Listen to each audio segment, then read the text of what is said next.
الصلاۃ والسلام علیک یا رسول اللہ وعلی آلک واصحابک یا حبیب اللہ، الصلاۃ والسلام علیک یا نبی اللہ وعلی آلک واصحابک یا نور اللہ۔ درود پاک پڑھنے کے بے شمار فضائل و برکات ہیں۔ صدیق اکبر رضی اللہ عنہ خود فرماتے ہیں کہ پیارے آقا علیہ الصلوۃ والسلام پر درود پاک پڑھنا گناہوں کو ایسا مٹا دیتا ہے، اتنی جلدی مٹا دیتا ہے کہ پانی بھی آگ کو اتنی جلدی نہیں بجھاتا ہے۔ فرماتے ہیں نبی پاک علیہ الصلوۃ والسلام پر سلام بھیجنا غلام آزاد کرنے سے بھی افضل ہے، اتنا بڑا کام ہے۔ تو اے میرے میٹھے اسلامی بھائیوں، ہمیں اپنی زندگی کا معمول بنانا چاہیے، چلتے پھرتے اٹھتے بیٹھتے درود پاک پڑھتے رہا کریں، انشاءاللہ اس کی برکتیں آپ اپنی آنکھوں سے دیکھیں گے۔ آئیے مل کر محبت کے ساتھ بآواز بلند درود پاک پڑھ لیجئے۔ صلو علی الحبیب صلی اللہ تعالی علی محمد صلی اللہ علیہ وسلم۔ ایک صاحب تھے، کافی امیر تھے، اپنا بنگلہ بھی تھا، اپنی گاڑی بھی تھی، اللہ پاک نے بہت دیا تھا۔ شام کو گھر آئے، بچوں کے ساتھ وقت گزارا، کھانا کھایا اور اس کے بعد اپنے بستر پر لیٹ گئے۔ رات ہو گئی تھی، بڑا نرم بستر تھا، ٹھنڈا کمرہ تھا، مگر کروٹ بدلتے جا رہے تھے، نیند نہیں آ رہی تھی۔ نیند بھی اللہ پاک کی نعمت ہے، جس کو آ جائے لوگ اس کی بھی قدر نہیں کرتے، پوچھو اس سے جس کو نیند نہیں آتی۔ اب کافی دیر تک کروٹ بدلنے لگا کہ پتہ نہیں کیوں نیند نہیں آ رہی، چلو آج تھوڑی سی فریش ایئر لیتا ہوں، شاید نیند آ جائے۔ گھر سے باہر نکلے، گاڑی سٹارٹ کی اور آگے چلتے رہے اور گھومنے لگے گلیوں میں۔ اچانک ایک مسجد نظر آئی اور مسجد کا دروازہ کھلا نظر آیا کہ چلو یار ایسے ہی گھوم رہا ہوں، ذرا مسجد کے اندر چلا جاتا ہوں، وضو کر کے کچھ 2 رکعت نفل پڑھ لیتا ہوں۔ مسجد کے باہر گاڑی پارک کی، وضو کیا، مسجد کے اندر داخل ہوئے تو جیسے ہی مسجد کے اندر گئے پوری مسجد خالی، مگر ہلکی ہلکی کہیں سے رونے کی آواز آ گئی۔ رات کو اس وقت کون ہے مسجد میں اور کیوں رو رہا ہے؟ تو دیکھا کہ ایک کونے میں ایک غریب آدمی اللہ کی بارگاہ میں ہاتھ اٹھائے رو رہا ہے اور روتے روتے اللہ کی بارگاہ میں عرض کر رہا ہے کہ اے اللہ، میری بیٹی بیمار ہے، ڈاکٹر نے آپریشن کا کہا ہے، مجھ غریب کے پاس پیسے نہیں ہیں، کہاں سے لاؤں؟ اے رب کریم، تو ہی اسباب بنانے والا ہے، مجھ غریب کی حالت زار پر رحم فرما۔ اس امیر شخص کو سمجھ آ گیا مجھے نیند کیوں نہیں آ رہی تھی، مجھے کہیں بھیجا گیا ہے، میں ڈھونڈتے ڈھونڈتے اسی کے لیے آیا ہوں۔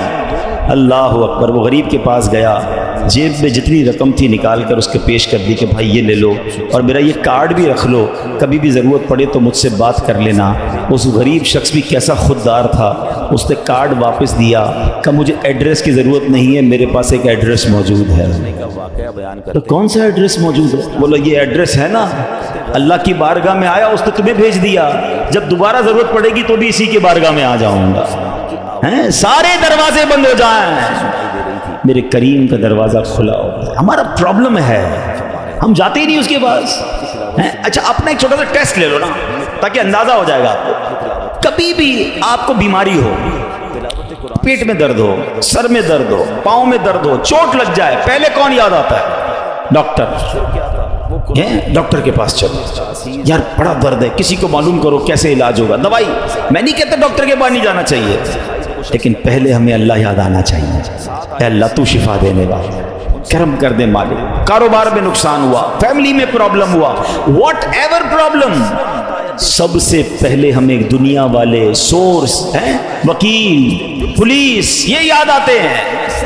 ہونا یہ چاہیے کہ ہمیں خالق اسباب کی یہ طرف لو لگانی چاہیے، پہلے اللہ کریم کو پکارنا چاہیے۔ اسباب اختیار کرنا منع نہیں، مگر اسباب کے چکر میں، اس دنیا کے چکر میں ہم بھول گئے اسے کہ جو حل کرنے والا ہے، جو مشکلیں دور کرنے والا ہے، جو اولاد دینے والا ہے، جو مصیبت ٹالنے والا ہے۔ تو استغفار یہ آپ کے بہت سارے پرابلمز کا حل ہے، مسائل کا حل ہے، بس اپنی زبان استغفار سے تر رکھیں۔ اچھا پھر اس میں تھوڑی سی شرمندگی بھی ہو، ایسا نہیں کہ استغفار بھی ہو رہا ہے اور دماغ کہیں اور ہے، مسکرا بھی رہے ہیں، ہنس بھی رہے ہیں اور استغفر اللہ، کسی سے معافی مانگتے ہوئے ہنستا ہے کیا بندہ؟ استغفر اللہ ربی من کل ذنب واتوب الیہ، یا اللہ میں اپنے سارے گناہوں سے تجھ سے معافی مانگ رہا ہوں۔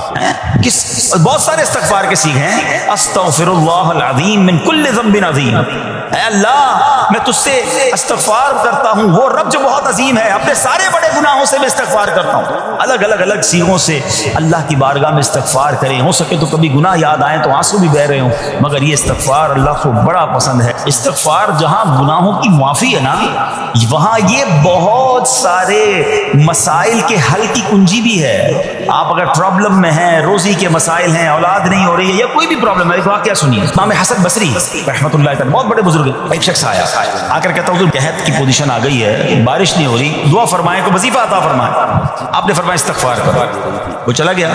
اچھا ایک بزرگ بیٹھے تھے, ان کے پاس حضرت ربیع بن صبیح رحمۃ اللہ, وہ دیکھ رہے تھے.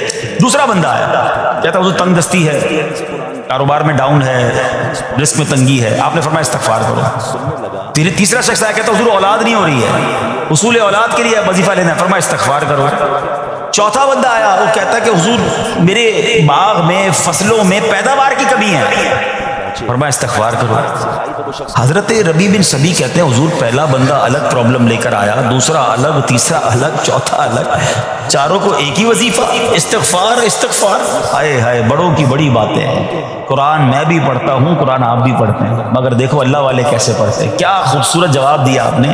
آپ فرماتے ہیں سورہ نوح پارہ 29 آیت نمبر 10 سے 12 کی آپ نے تلاوت فرمائی. اب ذرا قرآن سنیے گا.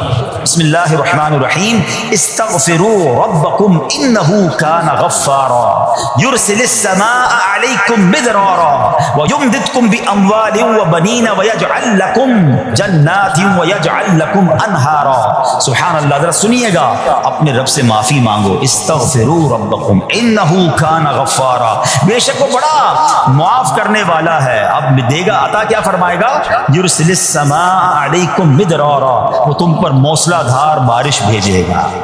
وَيُمْدِدْكُمْ بِأَمْوَالٍ وَبَنِينَ وَيَجْعَلْ لَكُمْ جَنَّاتٍ وَيَجْعَلْ لَكُمْ أَنْهَارًا. فرمایا اور مالوں اور بیٹوں سے تمہاری مدد فرمائے گا, اور تمہارے لیے باغات بنا دے گا, اور تمہارے لیے نہریں بنائے گا.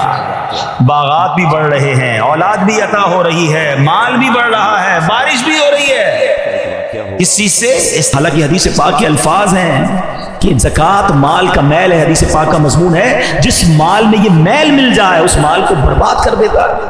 اور آگے عذاب الگ ہے, ادھر تو بربادی ہے, ادھر عذاب الگ کھڑا ہے. حالانکہ دینے والوں سے کیا فرمایا, سبحان اللہ, کہ اپنی زکوٰۃ دے کر اپنے مالوں کو مضبوط قلعوں میں قید کر لو. سیکیور ہو جاتا ہے آپ کا مال اللہ کی رحمت سے. اور ایک کتنی خوبصورت حدیث ہے کہ اللہ کے حبیب فرماتے ہیں کہ رب فرماتا ہے, حدیث قدسی ہے کہ اے ابن آدم, حدیث پاک کا مضمون ہے, اپنا مال میرے پاس جمع کروا دے. اللہ کہہ رہا ہے اے میرے بندے اپنا مال میرے پاس جمع کروا دے, نہ جلے گا, نہ ڈوبے گا, نہ کم ہوگا, میں تجھے اس دن لوٹاؤں گا. نہ جلے گا, نہ ڈوبے گا, نہ چوری ہوگا, یعنی کم نہیں ہونا, اور میں تجھے اس دن لوٹاؤں گا جس دن تجھے ایک ایک نیکی کی ضرورت ہوگی. اللہ اکبر. وہ دن کون سا ہوگا جب بیٹے کو ماں بھی مدد نہیں کرے گی, باپ کو بیٹا بھی جواب نہیں دے گا, نفسا نفسی کا دور ہوگا, ایک گناہ کوئی لینے کے لیے تیار نہیں ہوگا, ایک نیکی کوئی دینے کے لیے تیار نہیں ہوگا, اور اللہ کے یہاں وہ تمہارا ڈپازٹ جمع ہوگا. جب رب فرماتا ہے میں تمہیں اس دن دوں گا جس دن تمہیں ایک ایک نیکی کی ضرورت ہوگی, پھر خرچ کرنے میں سوچیں. رمضان سخاوت کا مہینہ ہے, رمضان عطاؤں کا مہینہ ہے, اور آپ بانٹے جائیں. اگر زکوٰۃ دے بھی دی نا اور نیکی کا کوئی اور کام آ گیا اور دے دیں. اور یہ بھی حدیث پاک کے الفاظ ہیں کہ گن گن کر خرچ نہ کرو, ورنہ وہ رب کریم بھی تمہیں گن گن کر عطا فرمائے گا. نیکی کا کام آ گیا ہے, زکوٰۃ دے چکے, ارے لوگ کہتے ہیں بس ہو گئی بھائی زکوٰۃ اگلے سال آنا, ارے اللہ تمہیں دیے جا رہا ہے, ادھر سے تو بریک نہیں لگا جو اللہ کی طرف سے عطا ہو رہی ہے, تم بھی دیے جاؤ, اللہ اور عطا فرمائے گا. ایک بات آج یاد کر لیجیے, ویسے تو میرے آقا علیہ الصلوۃ والسلام جو فرمائے حق ہے, مگر نبی پاک نے یہ فرمانے سے پہلے کیا انفسائز کیا, تاکیداً کتنی شاندار بات فرمائی. حدیث پاک کا خلاصہ ہے کہ میں اللہ کی قسم کھا کر کہتا ہوں راہ خدا میں خرچ کرنے سے مال کم نہیں ہوتا. تو ڈیفینیٹلی ہو گیا نا کہ آپ نے خرچ کرنا ہے اور یہ کم نہیں ہونا. کیلکولیٹر کہے گا کم ہو گیا, ہاں یہ بتا دوں, لاکھ روپے میں سے 5,000 دو گے تو 95 ہی کیلکولیٹر بتائے گا نا. لیکن کچھ باتیں بیونڈ دا کیلکولیٹر ہوتی ہیں. اگر کوئی شخص کھیت میں جائے 2 بوری بیج کی لے کر اور اپنی زمین پر وہ سارے بیج چھڑک کر آ جائے, تو کیلکولیٹر تو یہ کہے گا کہ 2 بوری زیرو ہو گئی, ختم ہو گئی. عقل مند بندہ کہے گا 2 بوری ڈال کر آیا ہے, تھوڑے دنوں بعد 2 ٹرک لے کر آئے گا.